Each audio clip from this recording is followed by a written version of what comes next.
Hello, everybody, and welcome to the inaugural episode of Keep It Rolling here on We Move Through Stormy Weather. Really, really excited to be here today. My name's Ryan. I'm We didn't Megan. say in order for introductions, but that's Megan. I'm Justin. And the three of us are really, really excited to be here today to kick off a fun little thing that we're doing, because I think you guys may know us from various other podcasts. And if you're watching or listening to this, you may know me from my previous history as a Phish podcaster. But there has been a recent break, if you will, Megan. Yeah, I think that's fair to say. We're on hiatus. HF Yes. Pod is on hiatus. Yeah, so, we were talking, Ryan, Justin, and I, and we can't let the Phish podcasting sphere go quiet. We have to stay current. We've got to make sure people know what's going on. And I have never done a Jam of the Year podcast before. And I am a fan of Ryan and Justin's Jam of the Year work that they used to do with Brian Brinkman, but no longer do with him because of Segway Gate, which we can get into another time if people want to know what that's about. But it has to do with segways being allowed or not. But I'm more flexible, and we had a conversation. I was so excited to do this and filled out my first bracket. And thanks, guys, for letting me jump on with you. This is awesome. Well, really excited to have you as a part of this. Megan, I think you are the current bearer of the torch of the Phish podcasting community. So, well, thanks. And this is like this is like the hiatus after 1.0, right? Not the real deal after 2.0. We're just waiting. No. This is Tab Tour right now. Yeah, Tab Tour was just sick, and then we're gonna come back with like killer, deep, spacey, weird jams next. So it'll be Hopefully great. None of you have an opioid problem, though.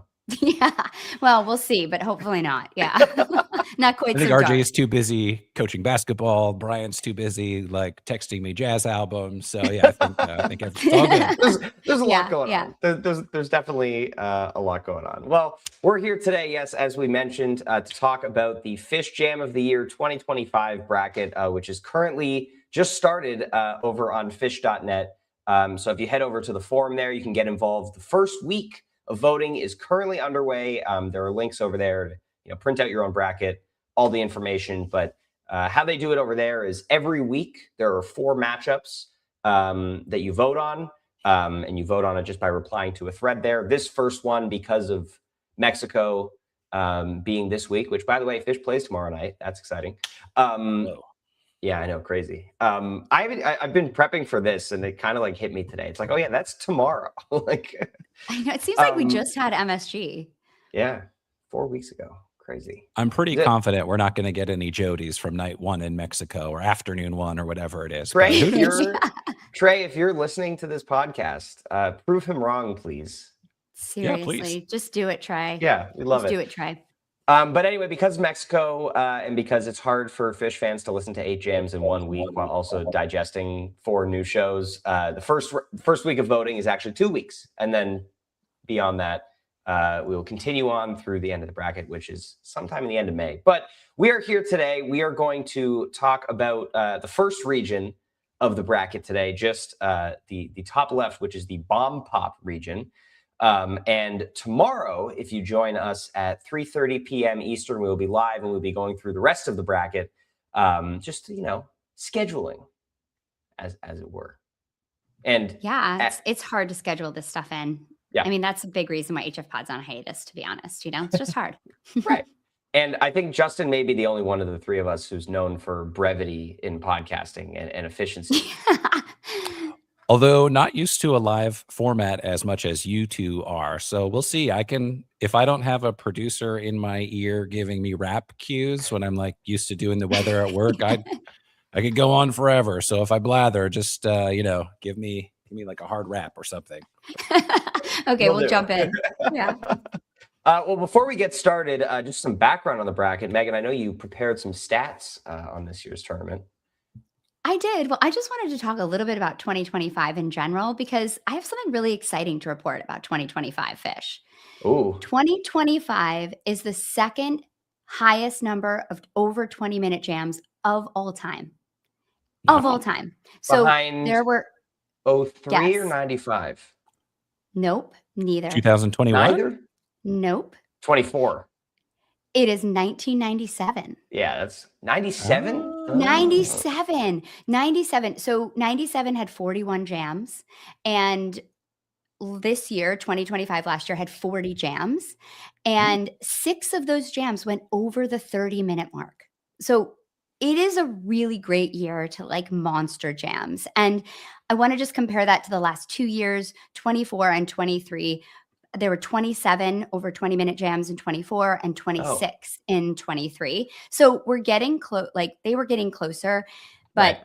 yeah, it's wild. This was the most since 4.0, 3.0, 2.0, and the most, and then 1997 was the second most with 41. But in 2003, there were 36. And in 1999, there were 36. So those are the other closest years. But yeah, I was feel pretty like- surprised. I feel like 2024 skews itself in my mind because of the number of jams that were 40 minutes. Yeah, it's true. There I were mean, so yeah, many. and this year we had the 6th longest jam of all time, the What's Going Through Your Mind from Pittsburgh, obviously. And we had 3 of the 10th longest jams of 4.0 happened this year. So the What's Going Through Your Mind from Pittsburgh, The Sand from the Man, and Down with Disease from Charleston. There were 47 shows played in 2025 and 213 unique songs. Anyone want to guess what the most played song was? Free? Nope. More like end of Gosh. show song. Oh, more end of show? Well, I mean, are you counting how many times Twee Prize was played on July 27th? Yes, still counting that. Oh, okay. So Twee Prize. Oh. No, it's not Twee Prize though. It's, Really? Yeah, no, it's Wow. not. It's Harry Hood. Yeah, played 12 times this year. Yeah. Harry Hood. Yeah. And I just wanted to say that this year was such a great year. We were thinking about summer tour on HF Pod, and we decided it would make our top 25 tours of all time. We'd probably put it around like 19 to 21. We had some debate about that, but it's a pretty high mark that the summer was. And 24 was really great too, because so I think we're really in such a time of consistency for Phish right now. And I think that's kind of what we've settled on in HF Pod and our year-end wrap is that kind of consistency is the new evolution in Phish. The other thing I just wanted to point out that was kind of a takeaway from this year is that there's a really low average show gap. This was a pattern that was occasionally disrupted by random bust outs that were kind of like skewed the numbers, but in general, the shows had really low show gaps. So they're playing a lot of the same songs, a lot of the same time. And I think that also tends to happen in years that they play a lot of jamming. So, you know, maybe not as much complaining with that because it gives us really big jams. And of course, we have the biggest winner this year is Old Faithful Tweezer on the bracket, on the Jam of the Year bracket 6 times, if you count the reprise. But we have a new favorite, Trey's new favorite song, What's Going Through Your Mind, 4 times on the bracket this year. And there could have been a 5th too. I mean, this I song think we all is, ranked a 5th. Yeah, I did. Yeah. Yeah. The Seattle. Oh, yeah. one. Yeah. Yeah. I snuck one up at the very end. Yeah. I love that one. I'm surprised it's not on here, but how cool is it that a brand new song is making it this many times in the bracket? Like, it just shows to me that that song is, I think it's going to have legs as a huge jam vehicle for a long time. Also kind of cool that at least, you know, that book of lyrics that Tom sent Trey way back in the day, the Salamander Prince, like, you know, I believe comes from What's Going Through Your Mind. So like a long gestational period where maybe it was just on the shelf for a couple of decades, perhaps. And yeah, finally seeing the light of day and getting some jams in. Delivering. Yeah. God, I forgot about that, Justin. I'm so glad you said that. I totally forgot about that. That's incredible. I will have go. no other interesting facts or figures. The rest of this podcast. That's it. All right. That's it. That's Done. Great. factoid of the day. Well, it for was a good Justin. one. So, you Thank know, you. congrats. Yeah. It was pretty good. All right. Before we dive into the bracket and our 8 matchups that we're going to be covering today, 8 matchups that we're going to be covering today. I think we each have a snub or two from our rankings that didn't make the bracket. I had 13. No, I can't do math. I had 12 jams from my list of 64 that did not make the bracket this year, which feels like a lot. You know, a lot of them are from the bottom 12 to 15, which at that point, Yeah. especially in a Phish bracket where there's so many really good jams, that can just be a matter of personal preference. And I recognize there are a few on here that are attendance bias that I wanted to put on. But the biggest one to me, I had the Forest Hills Ruby Waves ranked 20 overall, and it didn't make the cut to the 64. It was not anywhere in the bracket, which is crazy to me. Like usually it's something like, I understand the Seattle, what's going through your mind happened earlier in the year, and 18 minutes, whatever, it's a great jam, and I thought it should have made it. But I don't know if I've ever had a jam ranked that high that didn't make it. But I really love this Ruby Waves. It's the star of the show with night 2 at Forest Hills, and kind of pretty multifaceted too. So I'm just surprised it didn't get more love, especially being played in a high profile place like New York. I absolutely love that jam. Was on my list too. It's like one long groove with synths underneath, and then Trey's got that super emotional soloing over the top. I was surprised too, but I do think that it seems to me maybe that people are trying to kind of spread the love out and put a little bit more from fall and a little bit more from MSG. Like I thought MSG was more heavily represented than I really think was fair. But the summer was so stacked with jams that maybe, I don't know if that's why. Do you think people think about that when they're voting on these, when they're seeding these? I will say that as far as like me compiling my list of favorite jams, if I'm not careful, I do tend to weigh a little more heavily some of the stuff earlier in the year, just because kind of happens. It doesn't have as much competition to rise to the top. Yeah. And then if you're not careful, it can kind of stay there. I had, and Megan, not to skip you, we'll circle back, but I had 4 jams that the way I score things would be like top 15 to top 25 jams of the year. Didn't make the bracket at all. The Mexico, Everything's Right. The I had 419 Light, and was that Seattle? Yeah, I like that one. I didn't have the too. light, but I had the Chalk Dust and Gin from that track. And then the Portland A Wave of Hope I had pretty high, and also from June 21st, the Wave of Hope. So a little early in the year, but those jams I was pretty surprised didn't make the list. And then I maybe had like 5 or 10 more that could have been like in that 45 to 65 kind of range. So I won't split hairs there. Yeah, I definitely had some of those too. I have the Chalk Dust kind of and the Light from Seattle 419. I think that segment is absolutely incredible. We talked about What's Going Through Your Mind from Seattle. I was really surprised that wasn't on there. I think that's amazing. The Wave of Hope from Portland also on my list. I also really like the No Men's from San Fran. I thought that was a great jam. Justin's big on that jam. Really? Yeah. It could have been on the list. Should have been on the list.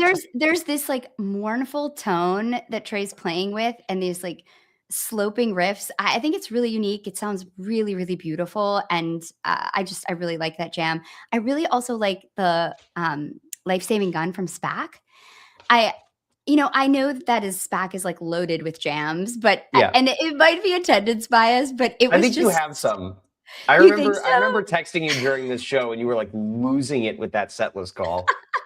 It's the best. No, in like it's place fantastic. In the fourth quarter to place like a hungry, hard jam that's like deploying some of the new sounds that they found at SPAC. Like I was so down for it. I just feel like the fourth quarters have been so hit or miss this year that like to have like a strong 100%. fourth quarter just stood out. But I also really like the Simple from Hampton, and I am really surprised that there's no Simple on this entire bracket. Like, not a great year for Simple.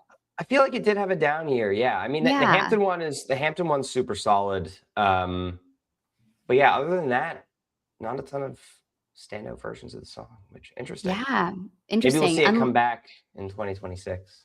Year of the Simple. Maybe the Year of the Simple. Yeah, but it is interesting because other songs, like I feel like Piper had such a great year this year. I mean, that's true. I think that's the theme of this bracket. Are there 3 or 4 in this bracket? There's a lot bunch. of Pipers. Piper. There's not 4 not a Pipers in this professional bracket. musician, but kind of an easy song to play, like not super complex. I think in the last 20 years, there have not been more than a handful of bracket-worthy Pipers. I think it's been mostly like 8 to 12 minute late second set.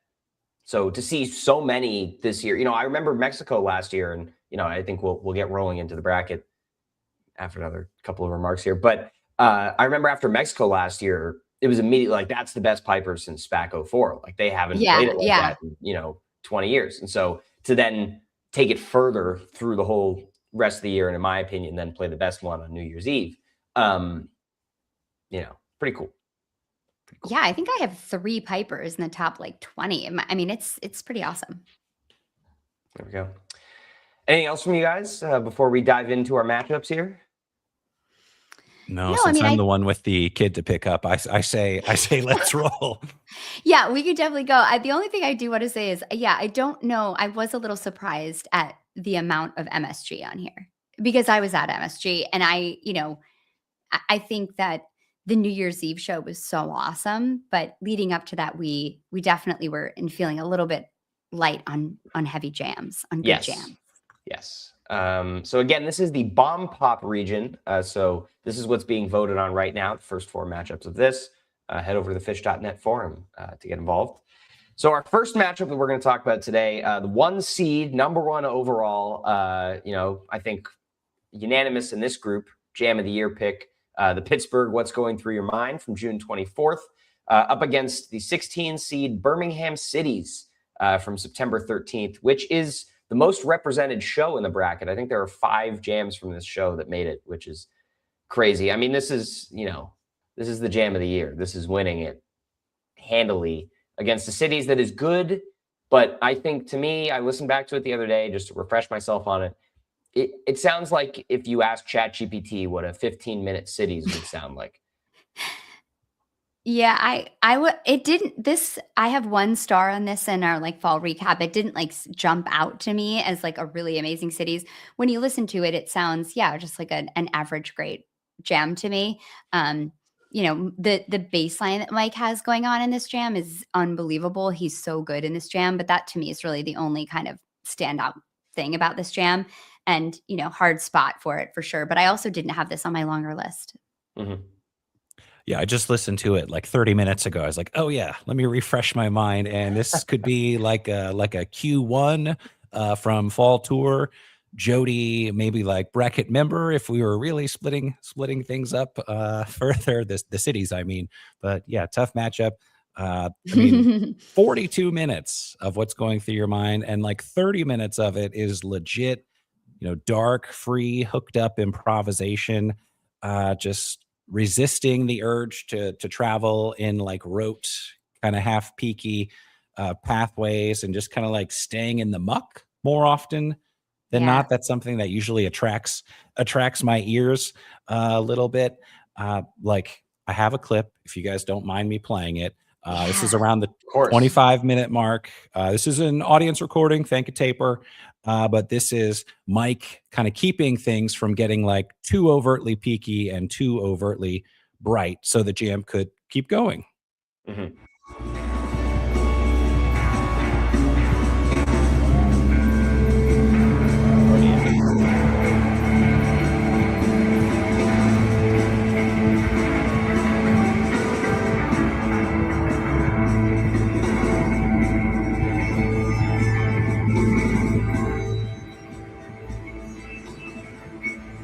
I think that's the point in the jam where it sounds for a while. Oh, sorry. I thought it was fading.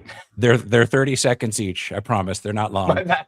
I thought it sounded like it was fading, so I started talking. Sorry. That's the part in the jam just after I think they're like hitting this bliss peak, and you're like waiting for Trey to really like launch into the peak, and then instead of doing that, he just starts doing loops. And I just remember being at that show, just being like, "What is going on?" And then it went on for, almost 20 more minutes after that. I think that's the turning point in that jam for me. I think when they go sideways from that peak instead of taking the peak, as you said, wrote whatever amazing description you used because you have the best adjectives.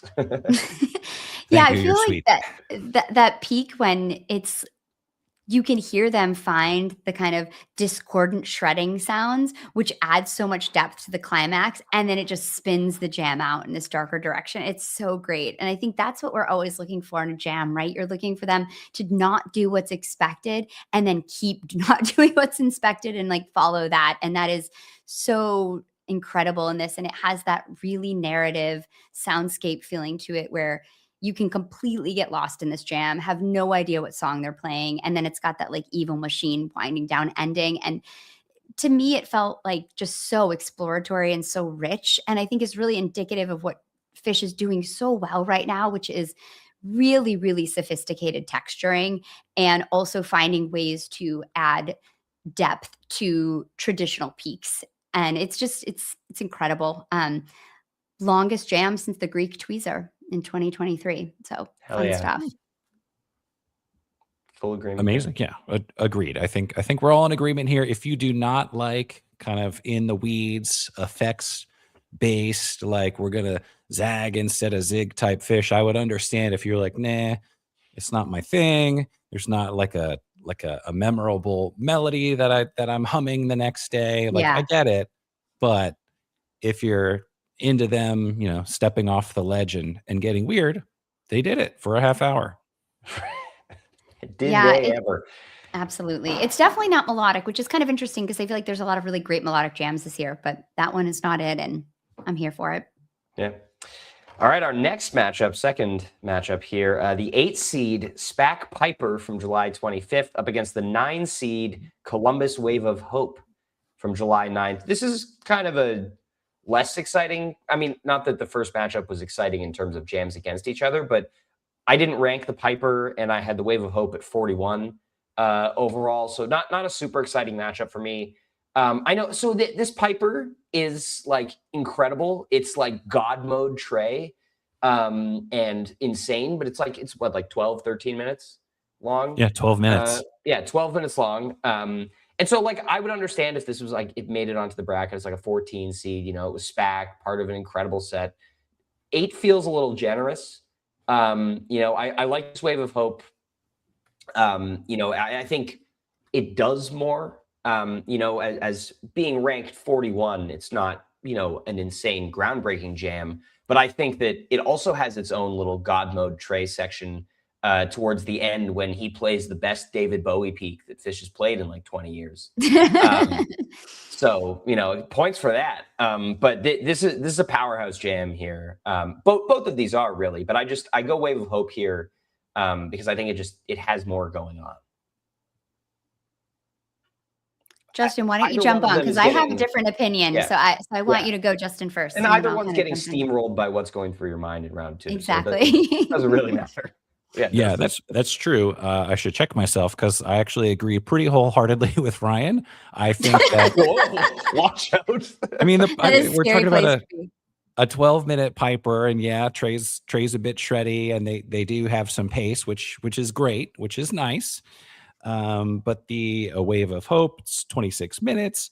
I mean, it kind of toggles between these like well-tread, upbeat grooves, and then some interesting moody space. And to Ryan's point, like this is the best Bowie jam that Phish has played in years and years and years. Yeah. By the end of this Wave of Hope, so I scored in my little Justin rankings. They should be farther apart than an 8 and a 9 seed. And I actually think that the Wave of Hope is probably okay as a 9 seed, but that the Piper should be lower. Real quick, just while I have the floor, here's a little clip of the Wave of Hope. Maybe, or maybe not. Maybe I'll rename the file because I clicked it with my chunky fingers.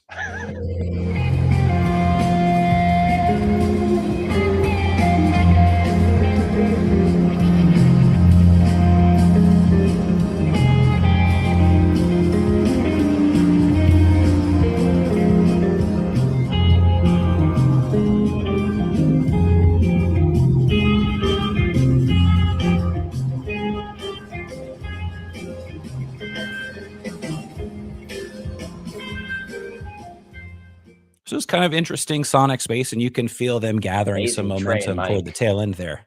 Yeah, it's nice. I also like Megan totally can tell us why we're unbiased- wrong. Totally unbiased choice of clip. I support it, Justin. This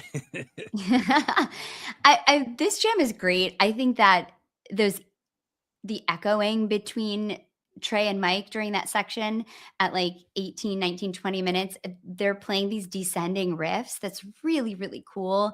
And Trey is actually sliding down them during the peak, which is just so interesting and different. I think it's a really, really great jam. It's the kind of jam where you can just kind of grab onto Trey's back and just like ride him through the peaks and valleys. Absolutely, his playing is so clear and so beautiful. It's probably, I think it's a better jam. But what I think is really interesting about the Piper, besides the fact that I was there, is also that it has some of the new sounds they found in SPAC that they hadn't played all year. And that's the chanting robot effects. Those were new in SPAC. And the fact that they pulled out new sounds at the end of their kind of the fake end, but the end of their summer tour, to me was something that I really want to applaud and just appreciate, that they play this kind of scenery chewing, like really growly, relentless jam with new sounds and effects. And I just think it really highlights something that else that happened all through the year was just this really grounding drive from Mike and Fishman. And it was something that actually really started kind of coming through, I felt like, in a lot in Forest Hills and SPAC. And then they really developed it during the fall part of the tour, where it was just really like they would stay so tethered and so propulsive in jams. And it really just gave everything such a deep grounding and like a depth to it. So that's why I really like this Piper. But I have it winning, but it's probably wrong. But it's okay. It's my bracket. I get to do it my way. It's true. It's true. I'll keep that in mind for the effects of the year bracket. Is that I haven't gotten that yet? Is that coming out? It's not. That would totally I know win. this Piper has a lot of support, and I think it's obvious which one person on this podcast was at SPAC and which two were not. Listen, Oh, did you you don't not have to make be that show, exact to Ryan? appreciate it was great. Like, let's No, as you guys both know, I could have been there and I should have been there, but I wasn't. Anyway, okay. moving on from the biggest regret of my life, and I'm 25, just for the record. You'll It have is the more, biggest- trust me. Yeah, I will have more, but There's currently a that whole might be the biggest regret of my life. Wow, Anyway, good life. Our third matchup of today, talk about lopsided here. The 5 seed Tweezer from Manchester on 6/22. This is the first Tweezer, the 20-minute one. The third segment comes up later. Hashtag segment gate. Against the 12 seed Wolfman's brother from Mexico, January 31st. Let me tell you, this is a ridiculous underseeding of this Wolfman's and overseeding of this Tweezer, in my opinion. I had them ranked. I had the Wolfman's at 33 and the Tweezer at 40. I definitely had the Wolfman's ranked too low. This jam is fantastic. Shout out to Mike, Page, and Fishman for completely denying Trey's attempt at ripcording this jam like halfway through. And I get if you take points off for that kind of misstep and then the somewhat rocky reentry. We've heard worse, much worse. But there's kind of two distinct sections. There's this like first upbeat, blissy one, and then more exploratory, kind of underwater, a little more effects in the second half. And I love the way that they're kind of contrasting each other and the way that this jam plays out. In contrast, this Tweezer, it's a rockin' Tweezer, great peak, great playing, doesn't do a whole lot more than that for me. And so, I have the 12 seed for the upset here, but I don't think it should be an upset. What do you think, Megan? I definitely agree. It was interesting. This Wolfman's kind of fell off my radar, and I was so happy when we started talking about it in our chat when we were prepping for this, because this is just such a great example of really excellent horizontal groove-based jamming. It's so propulsive. It's so forward-moving. I just have Fishman in all caps in my notes, but this jam has such a drive to it, and Page gets on the piano and he builds the crescendo on the piano that's so positive and sunny when he does that, but it still has like an edge to it. And the last 5 minutes, it's just so powerful and repetitive. It has this really dark groove to it. And it was one of my favorites after Mexico last year. I have it on like one of my top jams from Mexico, but it kind of fell off. I kind of forgot about it. And I agree. I think that the Tweezer, it's really has like a nice little narrative arc. It goes from light and breezy to dramatic, which is always great. And it has that really like buttery, warm Trey tone, which is always the best. Mm-hmm. But, to me, it doesn't really do anything. It's kind of a very kind of cookie cutter like jam. 20-minute that I tweezer. think, Yeah. yeah, exactly. Which, you know, the kind of tweezers we're getting this year, we don't need that one. And I would tend to agree. I mean, I think that with the knowledge that perhaps I've overweighted it just a little bit, I had the Wolfman's like top 15 to 25, just the way that I tiered jams across the year. Mhm. And part of it is because, like you said, Ryan, I love that Trey got denied the ripcord. Just was like, We all celebrate that listening- occasion. Yes. listen, it's like, yeah, yes, do that more. Totally. And then, yeah, Megan, to your point, just kind of like the rhythmic, like how can we develop things without heading in an obvious direction. I love that it finishes kind of like a little louder, and the rhythmic interplay is just kind of more emphatic at the end of the jam. I mean, the tweezer's very nice. Like you said, it's nice. Paige and Trey teaming up for some melodic sort of anthemic licks. It's great. It's why we love Phish, but also like it's not necessarily a big demarcation from what they can kind of do whenever they want to do it. So, and then realizing, even though I definitely am voting Wolfman's, and I have the Wolfman's going, to the second round, and then actually going past into the Elite Sweet Eight. 16, And- yeah. Elite Eight. yeah. No. Hold on. No, This you is don't, where can't I be get- beating Sweet 16. seed You one. don't- yeah. It's not. It's not beating what's going through your mind. mind. Yeah. My bad. My bad. It's just happy to be in the Elite Eight, but it does not. It does not.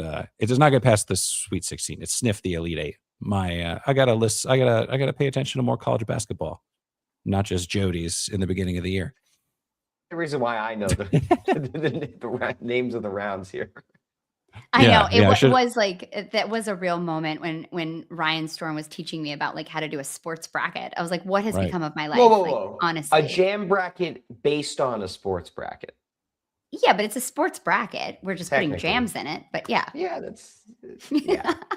I'm glad Brian's not watching this because he would be blowing me up with angry text if he just heard that faux I think pas. you would have And- gotten the first angry text when you said that you agreed with me. that's true. And I'm not going to play a clip from this matchup because I realized that I didn't pick the Wolfmans. I was like, why didn't I pick the Wolfmans?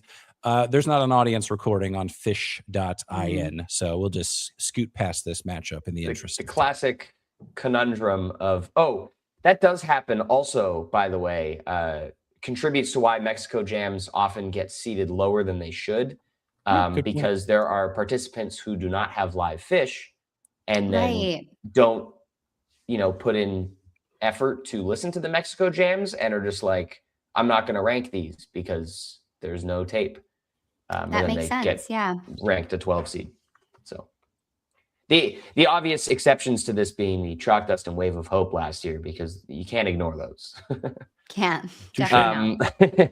All right, our next matchup, number 4 here in the Bomb Pop region, we've got the New Year's Eve Piper at a 4 seed up against the Chicago Song I Heard the Ocean Sing from July 19th at a 13 seed. This matchup makes a little more sense based on my own rankings here. I had the Piper at 23 overall and the Song I Heard the Ocean Sing at 42.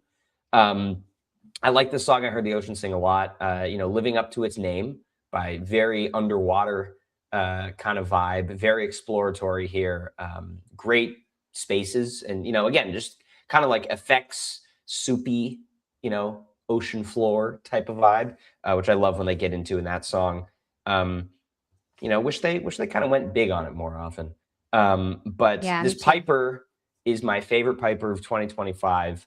Coming off of the 30-minute tweezer, after the countdown, I remember being like, all right, this will be an 8-minute Piper. And then 20 minutes later, but it's pretty raging peak for most of it. And then, the last, 3-4 minutes, you get really, really cool kind of deconstruction. And again, more of that like effects heavy play. And I think that's one of the things also that 2025 Phish has done really well. Trey especially and Paige have balanced that like synth heavy, soupy effects stuff with lots of very clean and more dexterous interplay, if that makes sense. Like, I think 2021, 2022, we saw a lot of that, like everybody piling on as many effects as possible and doing crazy stuff, which is awesome. But I think they've done a really good job of not relying on that too much, and balancing both. That said, I have Piper winning here and beating the Wolfmans in round 2. But yeah, it loses to what's going through your mind. I leaned Piper over the song I heard the ocean sing. And I love that tune. I've loved that ever since it came out. What, on Undermine back in like 2004? Was that? Yeah. It was just one of my faves. And I really like in the end of the Piper how this little repeating figure from Trey and then Mike near 18 minutes kind of pulls the band out of that sludgy abyss that you kind of mentioned. Ryan, it's almost like they're in a split open and melt type space for a little while. But I love Phish jams, and I can like think back to like maybe like the Halley's Comet from Portland in December of 1999, where they're just in the muck and you're like, what are they going to do? How are they going to get out of this? And then someone just like whips up a melody, and gradually they all sort of like hang on to it and pull themselves up. So yeah, I went with the Piper. The song I heard the ocean sing is nice. I like that synthy sludge, and then just some run of the mill, awesome, but feel good kind of rhythmic Trey Peaks. So that's what I went with. Megan, what about you? Yeah, I really, I agree. The vibe of a song I heard the ocean sing is one of my favorite places that Phish finds. And this, again, another kind of dark hypnotic groove, really chaotic. And then it goes to that big, like lush peak, which is really, I always like that. Great segue into Down with Disease too. But I had the Piper winning too. This Piper just absolutely smokes. I just listened to it again yesterday. It's so full of energy, and it really, really reminds me of a Cross-Eyed and Painless jam, just that kind of just driving feeling of like, let's go. Really grounded with percussion, but spacey effects on top. Ryan, I couldn't agree with you more about the balance of effects and melodic play, and also just knowing when to have effects and when to pull back. And they're becoming so sophisticated with that. And I think that's really been great to see over the last 2 years, to see them kind of like learn to pull back and know when. I remember when you think about 21 and you think about Trey playing so many effects and playing the dark pedals, and it's just really nice to hear him playing so cleanly now and a lot more melodically, which I think started to happen more and more after last summer, after 2024, that summer. But yeah, I think this Piper is really exciting. If you haven't played it lately, it's great. And I think, thank God for this set. Like, I was just like, what's going to happen with MSG? And then they came out and played this like huge gag that was so awesome. And then to just have everybody leave and just start jamming Tweezer and then jam Piper. I was like, yes, Phish, like you're saving the run. It was great. Yeah. Good stuff. And it's also funny is now anytime anyone listens to that 30-minute Tweezer, you have to listen to people sing the lyrics in different languages. And it's ridiculous. I know. It's a little bit like Meat Stick vibes, but it's fine. It's good. Yeah. And the Meat Stick teas. We're going to talk about that Tweezer tomorrow. Yeah. All right. Well, next matchup, we're heading into the bottom half of the Bomb Pop region. We've got the 420 Portland Sigma Oasis at a 6 seed up against the 917 Alpharetta Sand at an 11 seed. This is a cool matchup. I didn't rank the Sand here, and I had Sigma Oasis at 35. This is a really good Sand and kind of very mellow textural jam. I think I didn't rank it because it felt like Trey, kind of pulled them back in before it could really. I thought there was another level that they were right on the verge of. So, I didn't rank it for that reason. The Sigma is very much a Fishman jam, just relentless momentum for 20 minutes. And I love that. Big Sigma Oases are few and far between these days, it feels like. But love when it gets taken out, especially in the middle of the first set like this. But yeah, this Sigma wins the matchup for me. I like this jam. I have both of these pretty close. I have them. I think it's a pretty tight matchup. I think the Sand is massively underrated. It has like a textured funk jam that kicks off, but then there's this like abbreviated wah pedal sound, and it becomes really staccato. And to me, it sounds really unique. And they then land in this melancholy indie vibe, really, really beautiful. And to me, this is some of the more experimentation we heard at like SPAC and the Fall that was really, really interesting to me. And so I I ended up giving it to the Sigma, but it was really close for me. But the Sigma has just the way that Trey soars at the end over the top, and Mike is just laying it down so sick underneath it. And the peak is absolutely tremendous, and the crowd is going nuts. And it's fun. It's a really forward moving, fun jam. Mike's amazing. And I had to give it to the Sigma, but it was tough. Yeah, I also went with the Sigma. I think that it's properly ranked. I really like the sand, and you guys have used great adjectives. I wrote down that it Give has a us some of yours. swoon to it. Ah, there we go. Yes, a nice swoon through like 12 Mhm. minutes, which I love because we just don't hear that kind of like sad, melancholic play from Trey all that often. Yes. I think I also love how sand in the last handful of years has been able to like break apart from like the sand prototype and like Yes. can go in a bunch of different directions. And in the Sigma, which I did end up voting for, um, I like how early on in the jam we get the combination that's not super common of Paige and Mike, kind of like injecting the jam with some grandeur. So I just have like a short little clip to illustrate that. This is like 8, 9 minutes.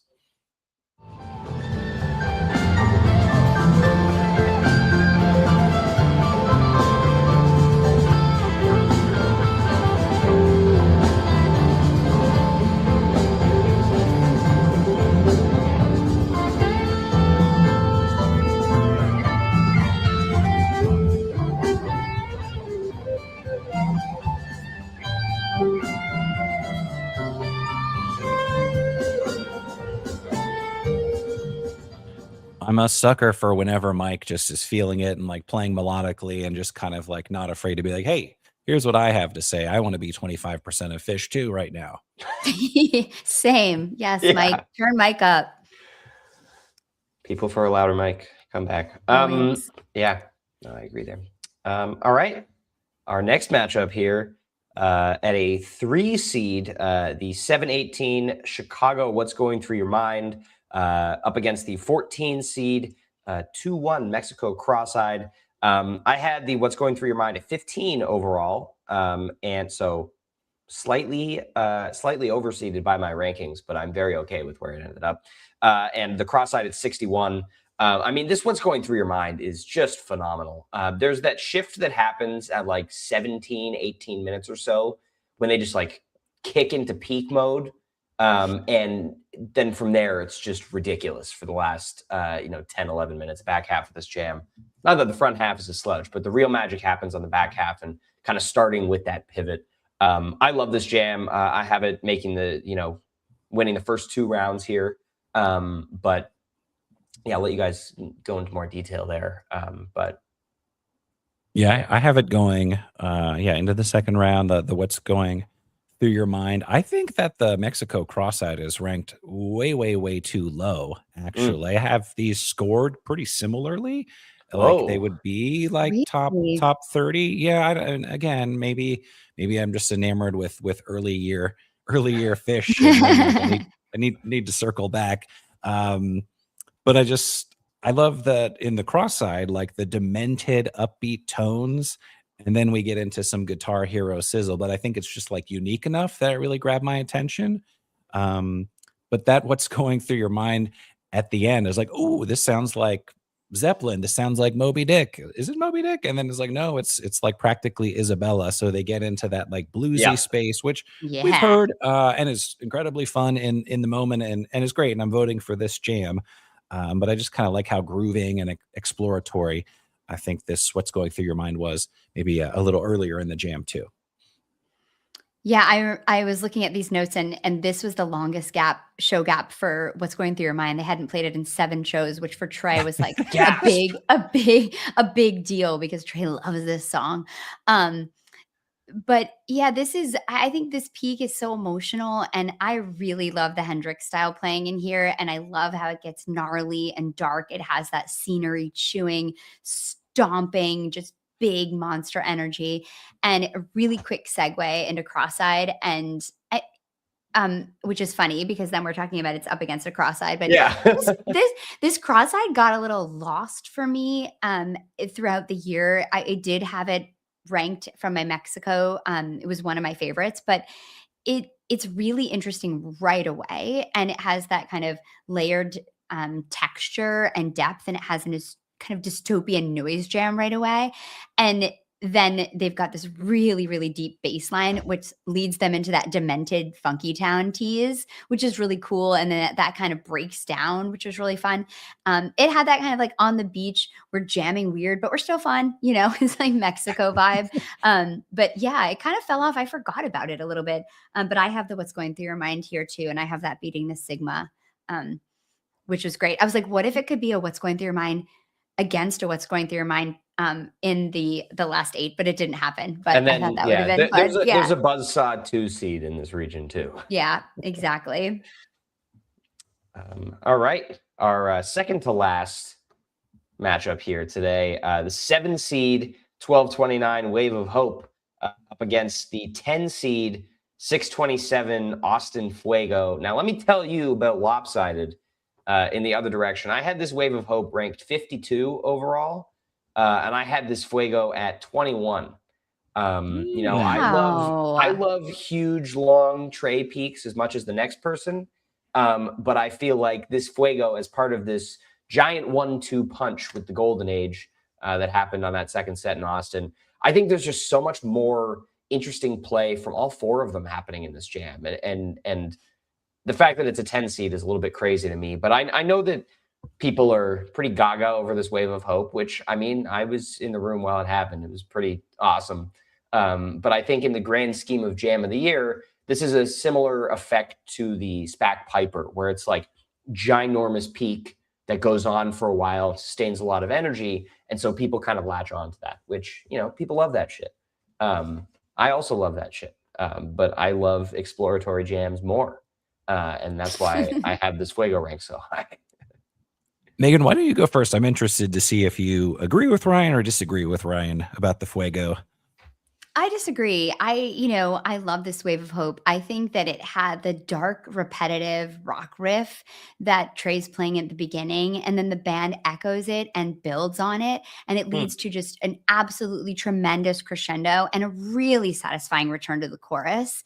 And it was just, to me, really muscular and driving. And I think that sometimes doing a perfectly peaked jam, which I may have contradicted myself already earlier, but so when you do it perfect, it's just really nice, you know? And I think the Fuego is great. Like it has a lot of effects. Mike breaks through with this really juicy bass line, like 16, 17 minutes in, and Trey starts soaring over it with a really simple melodic line that's played with a ton of emotion, really great stuff.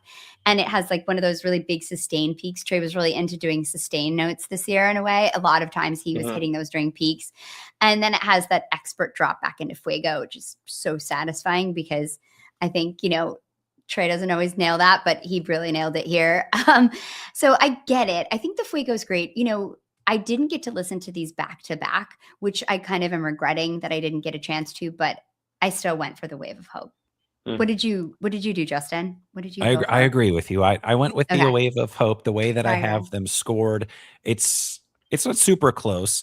That said, like the Wave of Hope, it's interesting because they, like, Mike helps sort of create some tension, and yeah, people just love like these jammy moments. I have this problem when I'm listening to Phish, where if I hear them do like, oh, Trey's leaning into like little San Jose action, like I just hear that right away, and it's great and I love it, but like I hear that and I'm just like, okay, like it's like almost know what we're doing. So we do have that in the Wave of Hope around like 11 to 14 minutes. And then we get like almost a first tube adjacent sort of like peaky pathway toward the end. So it's familiar, but like I think that the peak is just executed well enough that it's satisfying enough that I'm not gonna like ding it. Whereas with the Fuego, anytime Fuego is on a Jody list, that's great, but I know that like the first 10, 11, 12 minutes are them just like playing Fuego, and then it takes them a few minutes to sort of like so finally get away. fair. Like, I don't think I've ever written jam chart notes about Fuego where anything like happened before the 11-minute mark. And I'm not saying that as a bad thing, but No, like it takes them a minute. it's just, it takes a while. The recipe takes time. But I do think that it is an example of some of that horizontal jamming where it almost feels post peak, kind of right after that 11-12 minute Mm. mark, where they're just like, what are you going to do? What am I going to do? That can sometimes be incredibly rewarding. And I did score this, so it would probably be like a 55 to 65 type jam. So, I'm not saying it shouldn't be in the bracket, but just didn't quite grab me. So I went with the A Wave of Hope. Even though I've seen some people online say top 5 Jody, and even I, who am non-confrontational and like let people think You what got they want to think, I involved. was like, whoa, hold on there, step the brakes. Hold your horse. Yeah, it's bad when Justin is getting involved in discussions about Phish jam rankings online publicly. Right, like That's how you know. Then things have really gotten out of hand. Yeah. right. Just need a little perspective. Yeah. All right. Well, that brings us to our final matchup today here in the Bomb Pop region. We've got the 15 seed 7-11 Sightless Escape from Charleston up against the 9-17 Alpharetta Carini at a 2 seed. I had this Carini at number 4 overall, so it would have been a 1 seed on my bracket. But I absolutely adore this jam. This shout out to Brian, who would have had this as Carini like Carini in his bracket probably. But this Carini is amazing, and I think going into this show, it was after Alpharetta Night 1 didn't really have a huge jam, and this one, to me, there's so much conversation happening in this Carini, and I think that's what I love about it so much, is that like there's not a lot of one member leading, but for most of its duration, they're just all sharing so many cool ideas and all going back and forth. It's amazing. And just want to give a shout out to this Sightless Escape, because the last 3-4 minutes are just simply delightful of this jam. It ended up falling off the bottom of my list kind of in the year-end shuffle. But man, like that progression that Trey finds and the way that they build on Page's synth, it's delightful. And I think that's the right word to use for this jam. Like it's lovely. It's nice, but not going to make a huge dent here, I don't think. Yeah. Megan, before you talk about this Carini, which without even seeing your bracket, I know you have winning, just let me play a 30-second clip. And this is toward the tail end of the jam with Trey and Mike have like this syncopated collaboration that I just really, really jumped out to me. I thought it was pretty neat.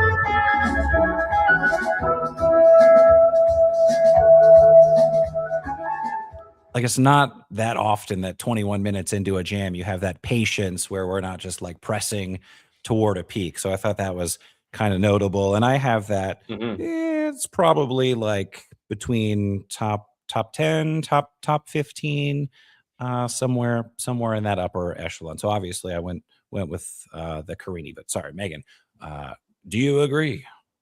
I do agree. Yeah, I love this Carini. It's so melodic and delicate. And I think the way that Fishman is playing in this jam, it's so dynamic. And he keeps this deep, resonant, rolling kind of rhythm to the jam that is just keeps the jam moving along in a way that's really special. And he starts building tension at like 18 minutes in, and the band responds by slowly building. And then there's these wailing synths that come under Trey as he builds these just gorgeous peaks. Like, it's really interesting, really pretty.